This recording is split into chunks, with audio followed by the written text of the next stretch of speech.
John Carpenter and Deborah Hill's Halloween celebrates its 40th anniversary in 2018, and the occasion's being marked with a new movie. Harkening back to the original film, the movie will ignore all other sequels in the series. There have been 10 Halloweens since 1978, including all the sequels, remakes, and detours. Are they really all worth ignoring? To answer that question, we're strolling methodically through Halloween history like Michael Myers, starting with the outings we're most ready to forget. Halloween 4: The Return of Michael Myers. The greatest sin a movie can commit is being boring, and The Return of Michael Myers is just that. Picking up 10 years after the original, Return finds Michael waking up from a decade-long coma when he overhears he has a niece. It didn't get much more thrilling from there. We learn that Laurie Strode has died in a car accident, leaving a young daughter, Jamie. With nothing better to do, Michael meanders into town to find her. The Return of Michael Myers promptly turns into a tepid retread as Michael begins robotically mowing down teenagers, with flat cinematography giving the uninspired action nowhere to hide. It's a movie that coasts on its own concept, ultimately going nowhere. Halloween 2007. Though Rob Zombie was a bold choice to spearhead this reboot, the result is an overcomplicated, unpleasant mess. Mr. Zombie has no small amount of style, and he assembles a solid cast for his reimagining. Unfortunately, the relentless dreariness and unstable story structure make it hard to connect with. Half lengthy backstory, half a remake of Halloween 1, this interesting effort just doesn't add up. Halloween: The Curse of Michael Myers. Halloween 6 finds Jamie escaping from a cult 6 years after she and her unkillable uncle were abducted. She's finally killed by Michael, but not before giving birth to a baby who winds up in the care of Paul Rudd, appearing in one of his first film roles. The ridiculous plot revolves around the Cult of Thorn, a druidic order bent on gaining power through ritual sacrifice. Their leader is revealed to be Dr. Terrence Wynn, a character who appeared in one scene of the first Halloween that you certainly won't remember. The tangled drama leaves little room for either scares or fun. The most compelling reason to watch is to marvel at Paul Rudd, who seemingly doesn't age. Halloween: Resurrection. The 8th Halloween begins as a reality TV satire, with contestants being sent into the old Myers house for a night. The house is full of spooky traps, but the danger gets real when Michael unexpectedly comes home. The first thing he kills is the interesting concept. Watching Busta Rhymes yell at a computer is extremely fun, but even he can't save Resurrection from being a dreary slog. As an added insult, the film opens with a convoluted retcon to undo the ending of Halloween H2O, which was originally intended as a series finale. As part of this, Jamie Lee Curtis appears in a sad cameo, being brought back as a resident of a mental hospital only to die again. Halloween 2, 2009. Mr. Zombie returns to write and direct a sequel to his remake, and it's a marked improvement over the first attempt. Zombie chose to shoot Halloween 2 on 16mm film, lending it an authentically gritty grindhouse feel that sets it apart from more glossy horror movies. It helps make the movie a surreal, hallucinatory feast, a unique turn for the series even if the resulting movie is still not great.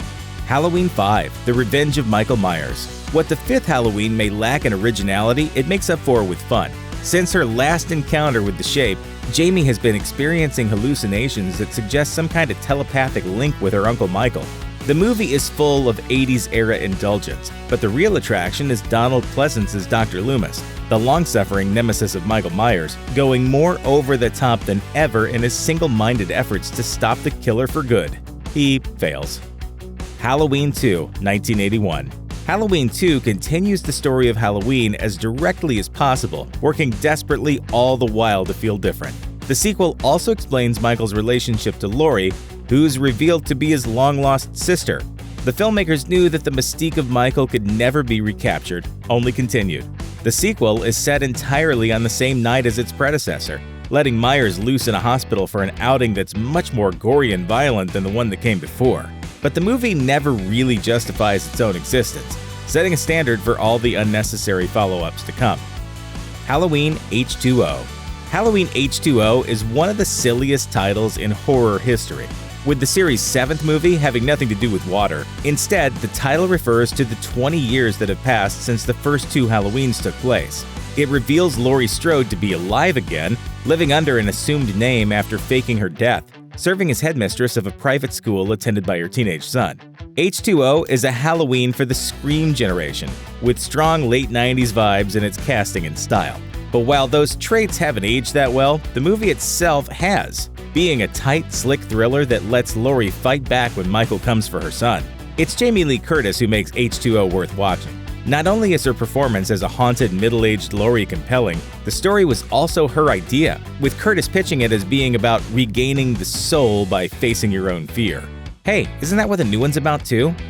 Halloween 3: Season of the Witch. The boldest Halloween sequel tried its hardest not to be a Halloween sequel.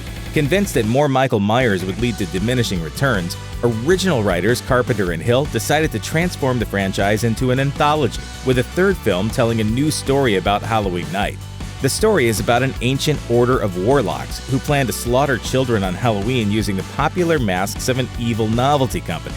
The masks, powered by microchips containing pieces of Stonehenge, cause bugs and snakes to explode from the heads of their wearers when they're triggered by a special TV commercial. The attack is vengeance for the commercialization of Halloween, meant to usher in a new age of witchcraft. While that weirdness is refreshing, the movie itself isn't quite as bonkers as it sounds, but it's full of memorable moments and could have set up a whole new direction for the series. Unfortunately, it was rejected by both viewers and critics, and the anthology concept was abandoned. Halloween, 1978. We can debate the merits of every Halloween sequel, but the original is in a class of its own. Halloween became legendary by perfectly executing a simple concept. Its characters are ordinary and relatable, and there's no contrived motivations or mythology. There's just a man in a mask waiting to kill you. The waiting is the key to Halloween's power. There are surprisingly few murders in the film, and the killings that do occur are almost bloodless. The movie mines horror from dread, not gore, leaving you breathless once the climax kicks in. Add in the shadowy cinematography and Carpenter's creepy keyboard score, and you've got a minimalist masterpiece that redefined a genre.